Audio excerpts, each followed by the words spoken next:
bahwa Yesus itu adalah raja di atas segala raja. Tapi untuk apa yang kita ucapkan, betul-betul kita mengerti, tidak semua orang itu mengerti dan percaya dan bisa menggambarkan bahwa Yesus itu raja di atas segala raja. Kalau mengucapkannya itu gampang sekali, ya.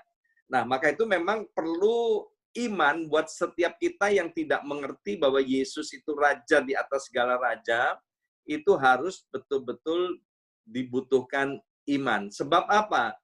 Dia Tuhan kita itu Tuhan yang tidak kelihatan.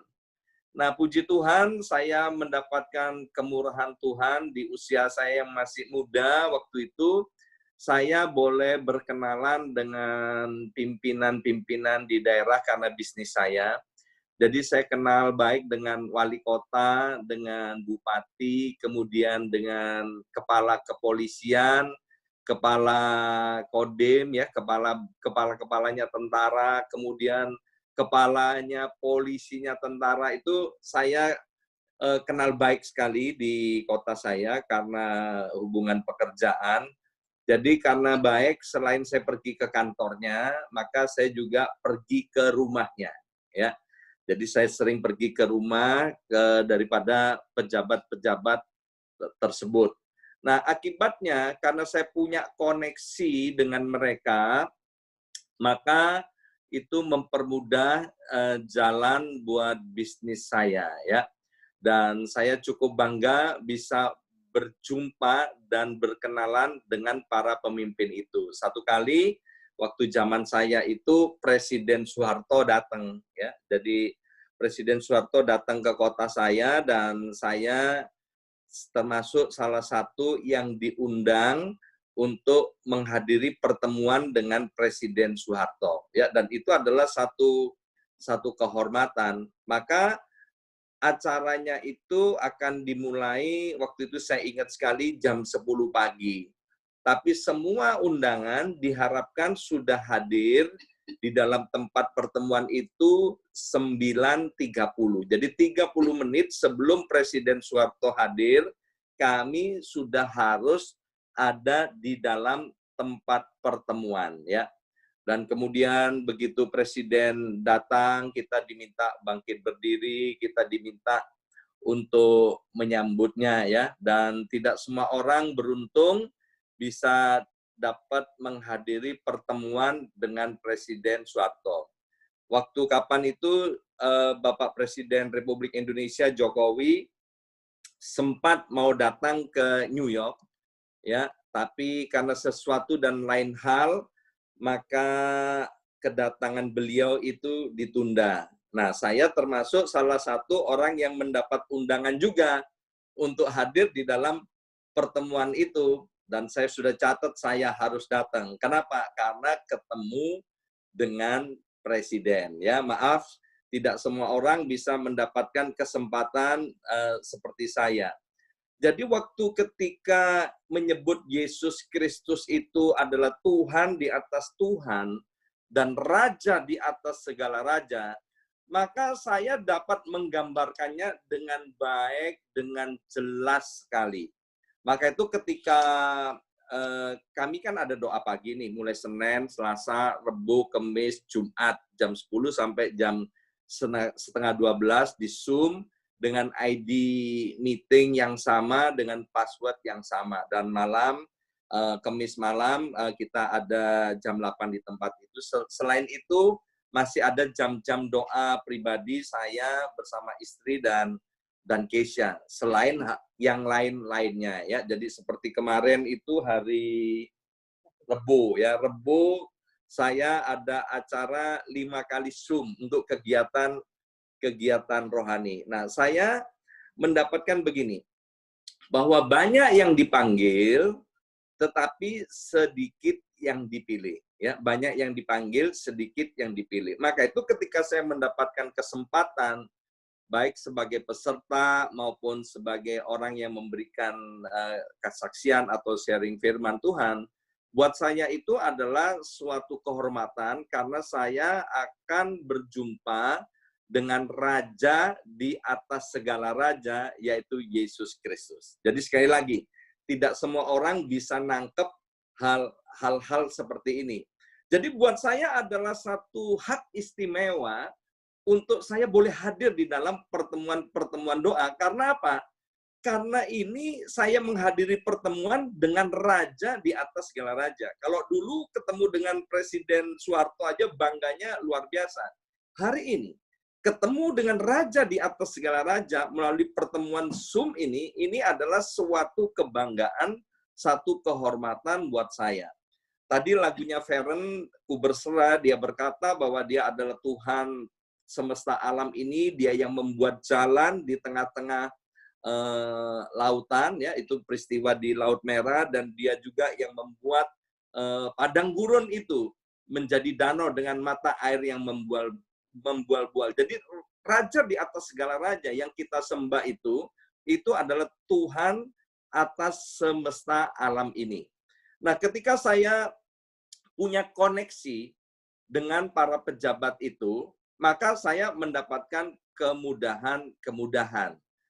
Ya, jadi karena saya punya koneksi, maka saya mendapatkan banyak kemudahan. Bagaimana koneksi itu bisa terjadi?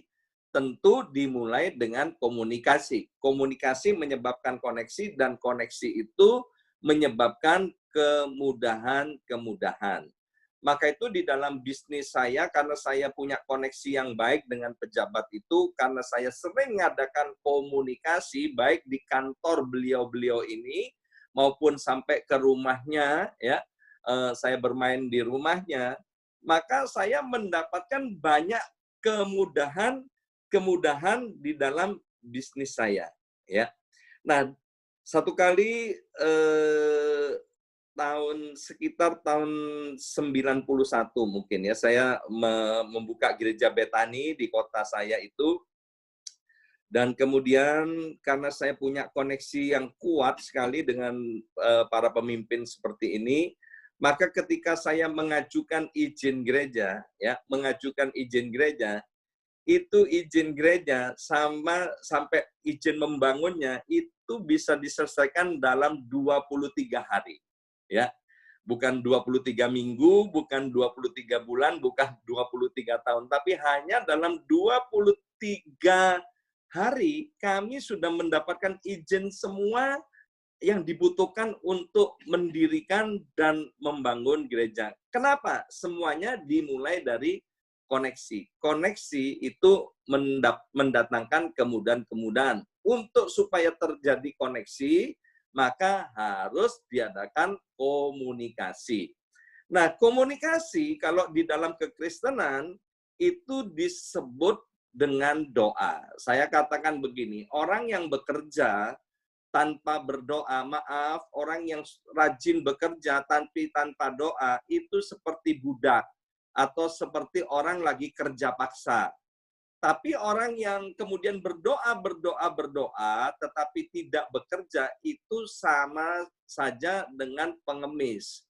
Jadi buat anak Tuhan, harus bekerja, dan pekerja yang rajin, tapi juga harus berdoa.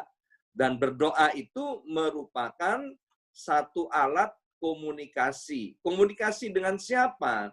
Berdoa itu adalah bentuk komunikasi dengan raja di atas segala raja.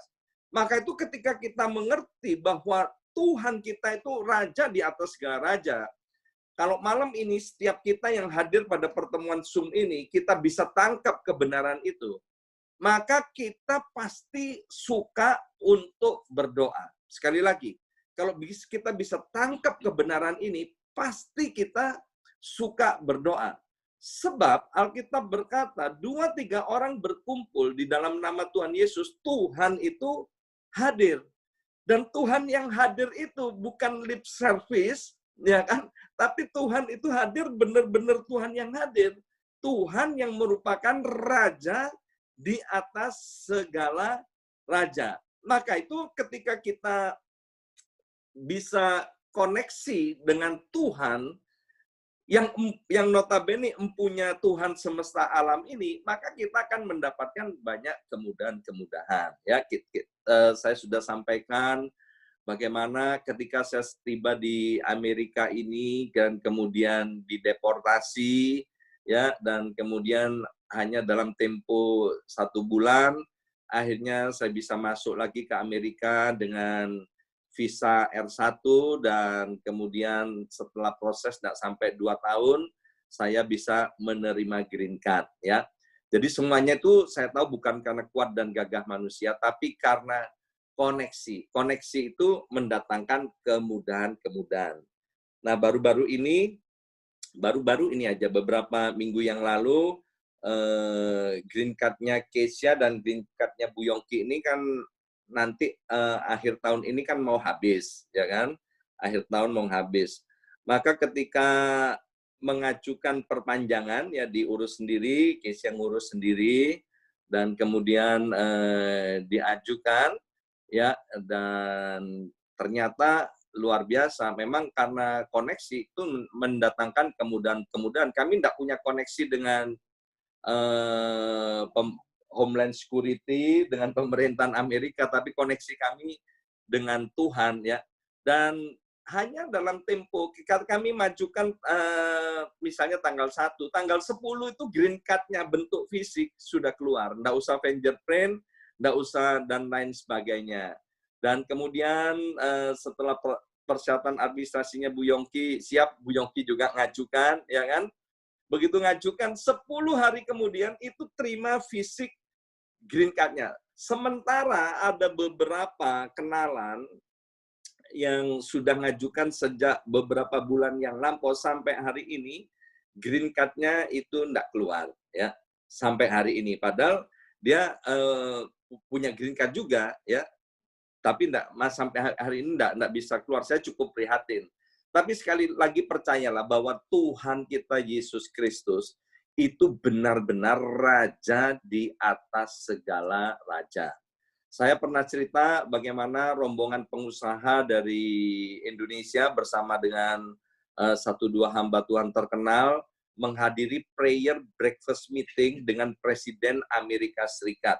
Untuk ikut prayer breakfast meeting itu, satu orang dikenakan biaya sekian ribu US dollar, ya. Dan itu bangga sekali mereka boleh ikut prayer breakfast meeting. Saya turut senang karena teman saya sendiri yang ikut di situ, saya turut nganterin, ya kan, dan kemudian setelah selesai acara saya kepengin tahu mana foto-fotonya sama Presiden Amerika, ya kan, saya kepengin tahu. Boro-boro mau dapat fotonya, kita mau masuk, semua kamera, semua handphone nggak boleh dibawa masuk. Kemudian setelah masuk ruangan, kami pun tidak bisa satu ruangan dengan Presiden. Hanya beberapa ratus orang yang boleh masuk di Oval Room. Jadi yang sekian ribu orang itu ada di ruangan yang lain dan tidak bisa bertatap muka dengan Presiden. Maka itu Bapak Ibu Saudara sekalian, semestinya kita harus punya rasa syukur yang luar biasa. Karena Tuhan memberikan kepada kita waktu, memberikan kepada kita kesempatan untuk memberikan kepada kita kesehatan untuk kita boleh berjumpa dengan Raja di atas segala raja. Nah, percayalah, ketika kita terus menjalin hubungan komunikasi, punya koneksi dengan Tuhan kita Yesus Kristus, maka di dalam hidup kita, kita akan mengalami banyak sekali kemudahan-kemudahan yang tidak pernah kita pikirkan, yang tidak pernah kita dengar, bahkan yang tidak pernah ada di dalam hati kita. Nah, satu kali waktu saya bertobat dari dosa saya itu, saya pulang kembali ke rumah, keadaan saya amat sangat terpuruk, ya, amat sangat terpuruk, badan kesehatan menurun, namanya jelek di mana-mana, dan kemudian utangnya juga banyak, tidak punya pekerjaan, ya. Tapi bagaimana kemudian Tuhan pulihkan? Tuhan pulihkan ketika saya mengadakan komunikasi yang intens, komunikasi yang terus-menerus dengan Tuhan, sehingga saya kemudian memiliki koneksi dengan Tuhan dan kemudian terjadilah kemudahan-kemudahan.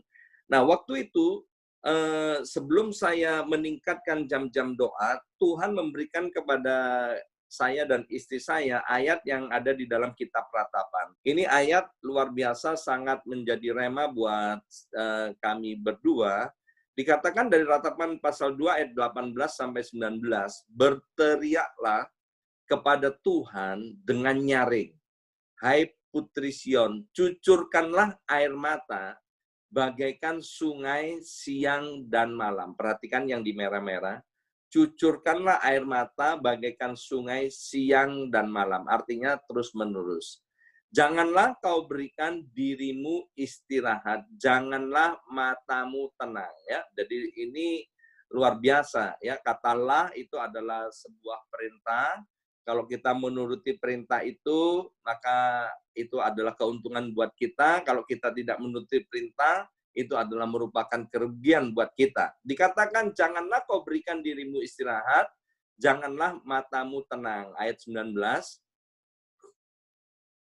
bangunlah, mengeranglah pada malam hari, pada permulaan giliran jaga malam. Curahkanlah isi hatimu bagaikan air di hadapan Tuhan.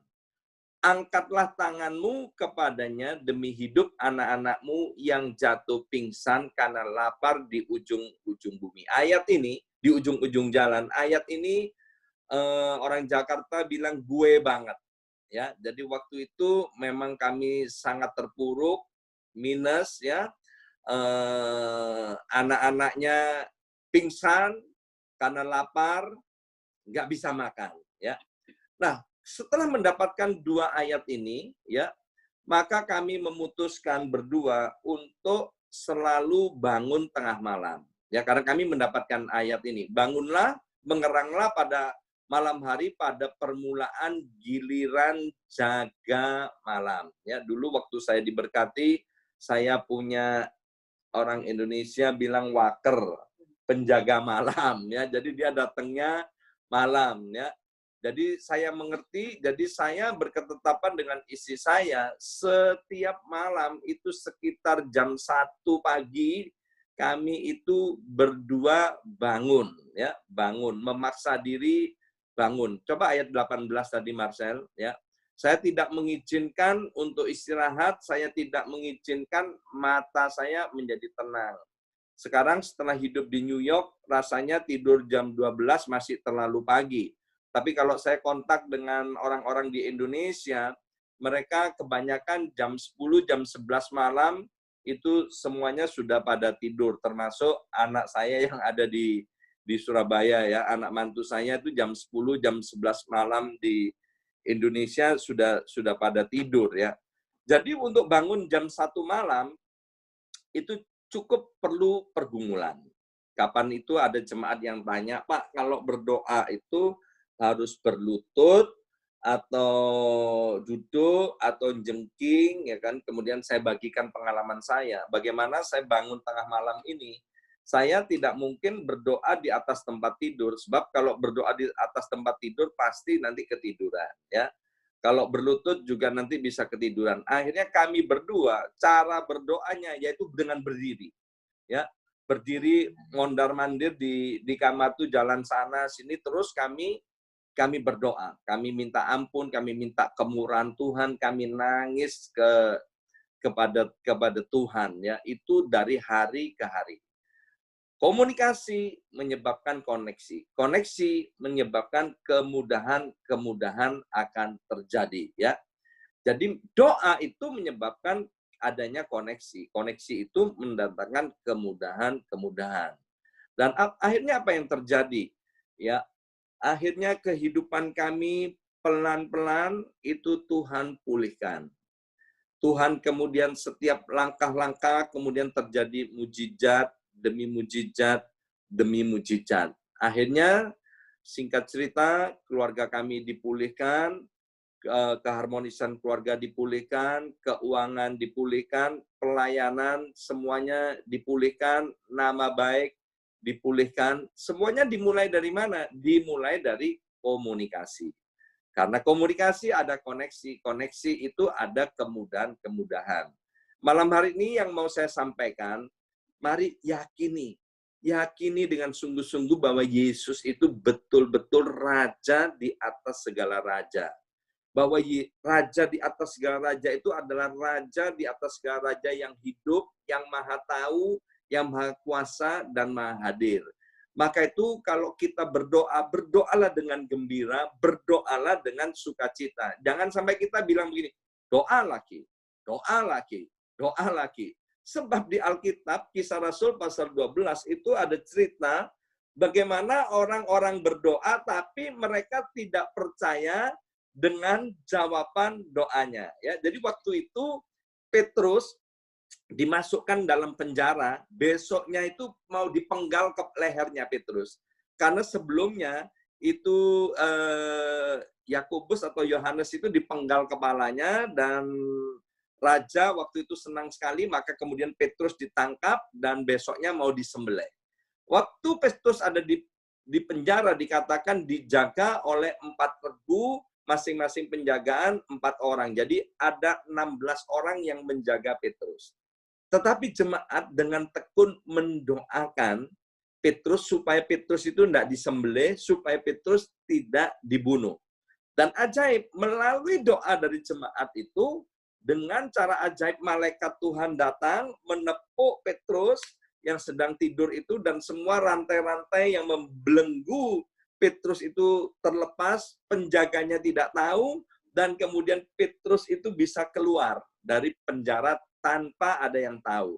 Dan waktu keluar dari penjara, Petrus memutuskan untuk pergi ke rumah di mana biasa diadakan persekutuan doa. Waktu dia ketok pintunya di rumah persekutuan doa itu, ya kan, orang-orang yang berdoa itu bilang apa?